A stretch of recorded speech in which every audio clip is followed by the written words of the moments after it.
సార్వత్రిక ఎన్నికల సమరం తొలి ఘట్టం మొదలవుతుంది. కేంద్ర ఎన్నికల సంఘం తొలి సభ ఏపీ, ఒడిశా, అరుణాచల్ ప్రదేశ్, సిక్కిం రాష్ట్రాల అసెంబ్లీ ఎన్నికల షెడ్యూల్ ప్రకటించనుంది. ఇవాళ మధ్యాహ్నం 3 గంటలకు ఢిల్లీలో ఎన్నికల ప్రధాన కమిషనర్ రాజీవ్ కుమార్, కొత్త కమిషనర్లు జ్ఞానేష్ కుమార్, సుఖ్బీర్ సంధులతో కూడిన పూర్తిస్థాయి ఎన్నికల కమిషన్ విలేకరుల సమావేశం ఏర్పాటు చేసింది. ఆ సందర్భంగా ఎన్నికల తేదీలను ప్రకటిస్తుంది.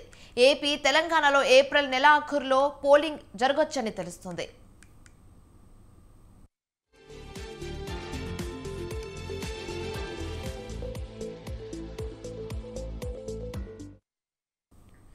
దేశవ్యాప్తంగా సుమారు 97 కోట్ల మంది అర్హులైన ఓటర్లు తమ ఓటు హక్కు వినియోగించుకోనున్నారు. వారి కోసం 12 లక్షల పోలింగ్ కేంద్రాలను ఏర్పాటు చేశారు.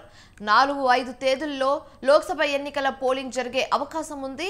ఆంధ్ర, అరుణాచల్ ప్రదేశ్, సిక్కిం అసెంబ్లీకు ఒకే దశలో ఎన్నికలు జరుగుతాయంటున్నారు. నక్సల్ ప్రభావం కారణంగా ఒడిశాలో గత ఎన్నికల మాదిరిగా 4 దశల్లో జరిగే వీలుంది.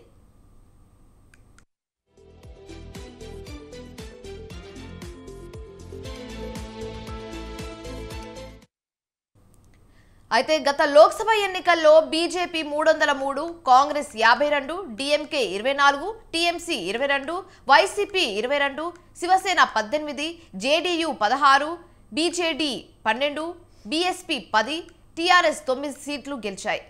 ఈ దఫా లోక్సభ ఎన్నికలు విపక్ష ఇండియా కూటమికి జీవమరణ సమస్యగా మారాయని రాజకీయ విశ్లేషకులు అంటున్నారు. అయితే వివిధ సర్వేలు ఎన్డీఏ హ్యాట్రిక్ కొట్టడం ఖాయమని, బీజేపీ సొంతంగా 350 స్థానాలు కైవసం చేసుకుంటుందని అంచనా వేయడంతో అధికార కూటమి సమరోత్సాహంతో ఉంది.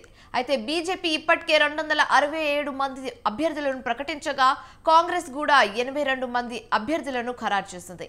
ఇక టీఎంసీ బెంగాల్, అస్సాంలో పోటీ చేసే 47 స్థానాలకు అభ్యర్థులను ప్రకటించింది. ఆప్, ఎస్పీ కూడా పలు స్థానాలకు అభ్యర్థులను ప్రకటించాయి.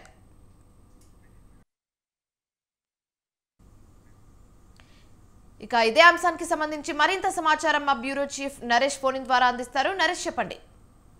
ఈ రోజు సాయంత్రం 3 గంటలకి సార్వత్రిక ఎన్నికల షెడ్యూల్ ఎన్నికల కమిషన్ విడుదల చేస్తుంది. దీనికి సంబంధించి నిన్ననే ఈ రోజు 3 గంటలకు విజ్ఞాన భవన్ లో ఎన్నికల కమిషనర్లు మీడియాను అడ్రస్ చేస్తారు అని చెప్పి మీడియా ఇన్విటేషన్ కూడా పంపించారు. ఈ నేపథ్యంలో మధ్యాహ్నం 3 గంటలకు విజ్ఞాన భవన్ వేదికగా తదుపరి ఎన్నికల షెడ్యూల్ విడుదలవుతుంది. దేశవ్యాప్తంగా ఉన్న 543 లోక్సభ స్థానాలతో పాటు 4 రాష్ట్రాల అసెంబ్లీ ఎన్నికలకు సైతం ఈ దఫా ఎన్నికలు జరుగుతాయి.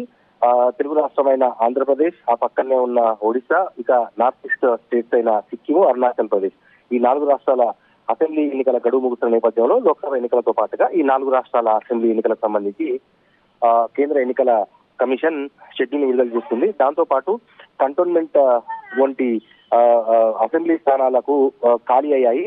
దేశవ్యాప్తంగా 10ల సంఖ్యలో అటువంటి అసెంబ్లీ స్థానాలు ఉన్నాయి. వాటికి కూడా షెడ్యూల్ ను ఎన్నికల కమిషన్ విడుదల చేస్తుంది.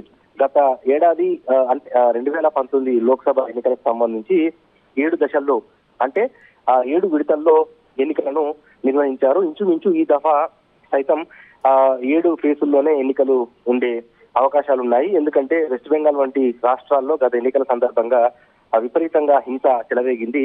పోలింగ్ బూత్ల వద్ద పరస్పరం టీఎంసీ, బీజేపీ శ్రేణులు తలపడ్డ నేపథ్యంలో ఈ దఫా అటువంటి అవాంఛనీయ ఘటనలు, హింసాత్మక ఘటనలు లేకుండా ఉండేందుకు భారీ బందోబస్తు నడమ 7 విడతల్లో ఎన్నికలు నిర్వహించాలి అని చెప్పి కూడా ఎన్నికల కమిషన్ భావిస్తోంది. అయితే తెలుగు రాష్ట్రాలకు సంబంధించి గతంలో మాదిరిగా మొదటి విడతలోనే ఎన్నికలు పూర్తి చేసే విధంగా ఎన్నికల కమిషన్ కసరత్తులు చేస్తోంది. 2019 లోక్సభ ఎన్నికల సందర్భంగా ఏప్రిల్ 11న ఎన్నికలు జరిగాయి తెలంగాణ, ఏపీలో.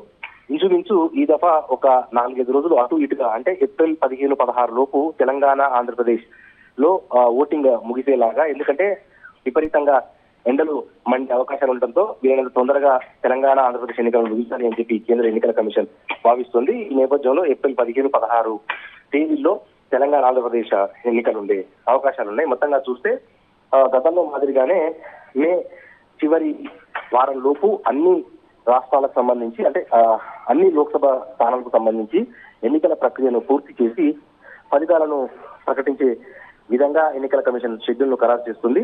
ఏప్రిల్ 15 నుంచి మే చివరి వారం లోపు 7 విడతల ఎన్నికలను పూర్తి చేసే విధంగా ఎన్నికల కమిషన్ షెడ్యూల్ విడుదల చేసే అవకాశాలు ఉన్నాయి. దీనికి సంబంధించి సాయంత్రం 3 గంటలకు విజ్ఞాన్ భవన్ వేదికగా ఎన్నికల షెడ్యూల్ విడుదలవుతుంది. శివాని.